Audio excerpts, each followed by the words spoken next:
নমস্কার বন্ধুরা, কেমন আছো সবাই? আশা করি সবাই খুব ভালো আছো। তোমাদের সবাইকে স্বাগত জানিয়ে আজকে আমার একটা নতুন রেসিপি শুরু করছি।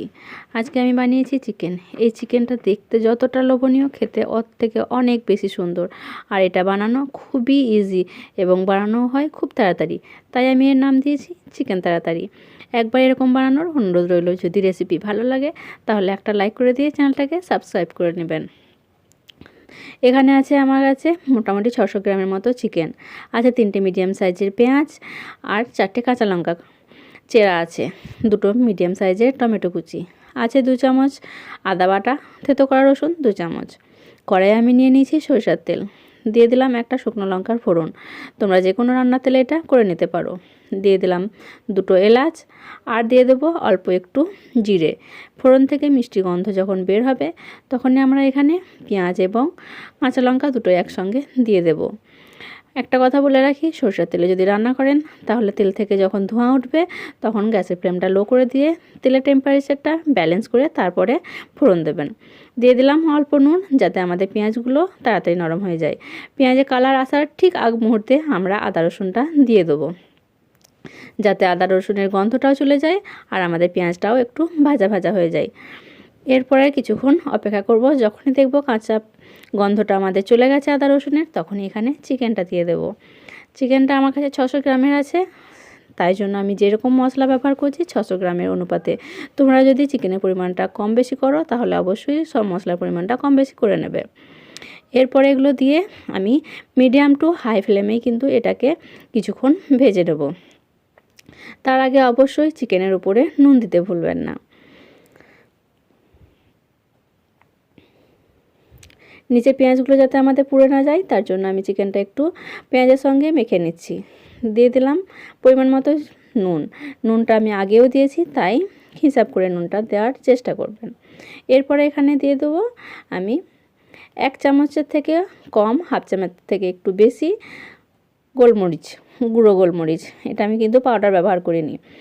এরপরে এটাকে আমি মিডিয়াম টু হাই ফ্লেমেই একটু ভেজে নেব, যতক্ষণ না আমাদের চিকেনের গায়ে হালকা কালার চলে আসছে। তাহলে কি হবে, আমাদের চিকেনগুলো বেশ একটু শক্ত হয়ে যাবে আর খেতেও ভালো লাগবে। দেখো হালকা কালার আমার চলে এসেছে। এরপরে আমি এখানে অন্য মশলা দেবো, যেমন আমি এখানে প্রথমেই একটু টমেটো দিয়ে দেবো। টমেটো দিয়ে দিলে কি হবে, টমেটো থেকে জল ছাড়বে, তাই আমাদের মশলাগুলো কিন্তু পুড়ে যাওয়ার সম্ভাবনা থাকবে না। তাই এই মুহূর্তে এসে টমেটোটা অবশ্যই দিয়ে দেবেন। টমেটো দেওয়ার পরে ভালো করে একটু মিশিয়ে নেবেন।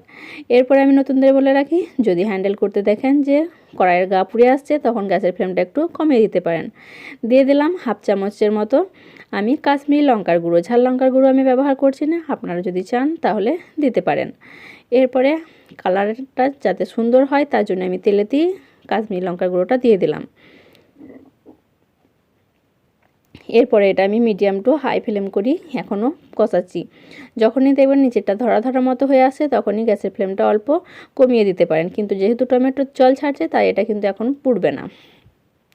এরপরে দিয়ে দিলাম 1 চামচের মতো আমি হলুদের গুঁড়ো, আর দেব 1 চামচ জিরে গুঁড়ো, হাফ চামচ ধনে গুঁড়ো।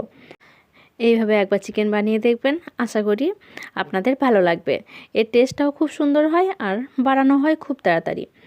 যখনই মশলা দেবেন, নতুনদের বলে রাখি, যদি হ্যান্ডেল করতে না পারো তাহলে একটু গ্যাসের ফ্লেমটা কমিয়ে দেবে, একেবারে লো করে দিয়ে মশলাটা কিছুক্ষণ ভেজে নেবে।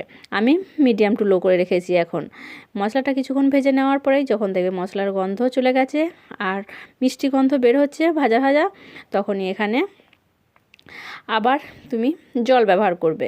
এইভাবে আমি কষাতে কষাতে আমার বেশ টাইম লেগে গেছে, কারণ আমি এটাকে ভেজে ভেজেই কষিয়ে কষিয়ে রান্না করছি। একটু হাতে টাইম নেবে, কিন্তু খুব বেশি যে টাইম লাগবে এমনও কিন্তু নয়। এরপরে আমি এখানে যখনই একেবারে ভাজা ভাজা হয়ে যাবে তখনই এখানে আমি জল দিলাম। 1 কাপের বেশি জল দেওয়ার কোনো প্রয়োজন নেই, কারণ এই জলটা আমি একেবারেই মেরে ফেলবো। জলটা দেওয়ার পরে এটাকে ঢাকা দিয়ে আমি ফুটতে দেবো। অবশ্যই মাঝে মধ্যে নাড়িয়ে দেবে, না হলে মশলা যেহেতু আমাদের কষা আছে নিচেতে কিন্তু ধরে যাওয়ার সম্ভাবনা অনেক বেশি থাকে।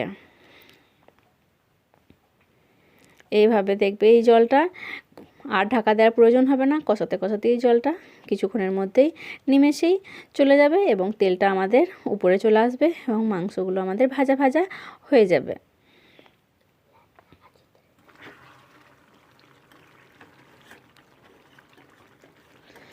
তেল আমাদের উঠতে শুরু করেছে, আমাদের মাংসটাও কিন্তু অনেকটা ভাজা ভাজা হয়ে এসছে, কিন্তু আরও একটু ভাজা ভাজা হয়ে যাবে আর লুকটা একেবারেই পরিবর্তন হয়ে যাবে। এটা খেতে, আমি আবারও বলছি, এটা খেতে কিন্তু খুবই সুন্দর হয়। একবার অবশ্যই বানাবেন। যদি কোনো প্রশ্ন থেকে থাকে অবশ্যই আমাকে কমেন্টে করতে পারেন, আমি নিশ্চয়ই রিপ্লাই দেওয়ার চেষ্টা করব। আর যদি রেসিপি ভালো লাগে তাহলে একটা লাইক দিয়ে চ্যানেলটাকে সাবস্ক্রাইব করে নেবেন। এখানে অনেক ভালো ভালো আপনি চিকেন, মাছ এবং সবজি রেসিপি পেয়ে যাবেন।